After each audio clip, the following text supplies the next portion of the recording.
জটিল বিশ্ব পরিস্থিতিতে দেশের সশস্ত্র ও পুলিশ বাহিনীকে আরও আধুনিক এবং যুগোপযোগী করার উদ্যোগ নেওয়া হয়েছে বলে জানালেন প্রধানমন্ত্রী তারেক রহমান। সকালে ঢাকা সেনানিবাসে জাতিসংঘ শান্তিরক্ষী দিবসের অনুষ্ঠানে একথা বলেন তিনি। বাংলাদেশ সবসময় যে কোনো আগ্রাসনের বিরুদ্ধে জাতিসংঘের শান্তিনীতি মেনে চলবে বলেও জানান সরকার প্রধান। মফিউর রহমানের রিপোর্ট। ঢাকা সেনানিবাসে সেনাকুঞ্জে আয়োজিত জাতিসংঘ শান্তিরক্ষী দিবসের অনুষ্ঠানে প্রধান অতিথি হিসেবে যোগ দেন প্রধানমন্ত্রী তারেক রহমান। কর্তব্যরত অবস্থায় আত্মত্যাগকারী শান্তিরক্ষী পরিবারের সদস্যদের হাতে সম্মাননা ও উপহার তুলে দেন তিনি। বক্তব্যের শুরুতে শান্তিরক্ষী মিশনের সদস্যদের স্মরণ করেন প্রধানমন্ত্রী। জাতিসংঘ শান্তি রক্ষা দিবসের এই দিনে আমি সারা বিশ্বের সেই সব সাহসী শান্তিরক্ষীদের গভীর শ্রদ্ধার সঙ্গে স্মরণ করছি।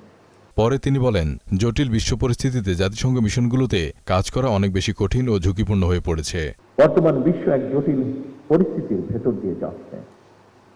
পরিবর্তিত ভূ রাজনৈতিক সমীকরণ এবং প্রযুক্তি দ্রুত বিবর্তনের ফলে জাতিসংঘ শান্তিরক্ষা মিশনের চ্যালেঞ্জগুলো এখন অনেক বেশি বহুমুখী এবং ঝুঁকিপূর্ণ হয়ে উঠছে। সশস্ত্র এবং পুলিশ বাহিনীকে নিয়ে বিভিন্ন সময়ে ষড়যন্ত্রের চেষ্টা হয়েছে উল্লেখ করে সরকার প্রধান বলেন, সব বাধা পেরিয়ে বাহিনীগুলোকে পেশাদার ও শৃঙ্খলাবদ্ধ রাখা হবে। বিভিন্ন সময় বিভিন্ন প্রেক্ষাপটে দেশের সশস্ত্র বাহিনী কিংবা সশস্ত্র বাহিনীকে নিয়ে কিছু অপতৎপরতা কখনো কখনো জনমনে বিভ্রান্তি সৃষ্টির কারণ হয়েছে। দেশে বিদেশে সশস্ত্র বাহিনীর ইমেজ বিনষ্ট করতে নানা রকম তৎপরতাও আমরা লক্ষ্য করেছি। সমস্ত ষড়যন্ত্র মোকাবেলা করে 1975-এর 7ই নভেম্বর স্বাধীনতার ঘোষকের নেতৃত্বে সেনাবাহিনী ঐক্যবদ্ধভাবে ঘুরে দাঁড়িয়েছিল। প্রধানমন্ত্রী বলেন, বাংলাদেশ সবসময় শান্তিকামী পররাষ্ট্রনীতিতে বিশ্বাসী। কোনো আগ্রাসন নয়, বরং দেশের সার্বভৌমত্ব রক্ষা এবং বিশ্বশান্তি প্রতিষ্ঠাকেই প্রাধান্য দেওয়া হবে।